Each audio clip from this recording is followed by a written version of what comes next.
We are asking for, demanding as part of our Hindu charter, the first of the sub demands under point 1 is that we amend Article 26 to restore the temples to Hindus. You would recall that there is a phrase in the current article which says for any other non-religious activity state can interfere. What we are asking for is, notwithstanding anything contained in any of those articles, the state shall not control, administer or manage any institution established for religious purposes. Explicitly take back this right that the state has given.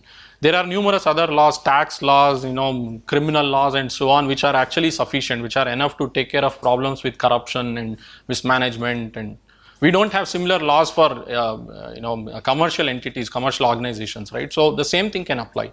And then a couple of subpoints just to make sure the withdrawal of the state's right is complete. You said all laws in force in the territory of India will be void at this point. So for example, we have many state governments which have these HRC acts, Hindu Religious and Charitable Endowment Acts, through which they take over temples.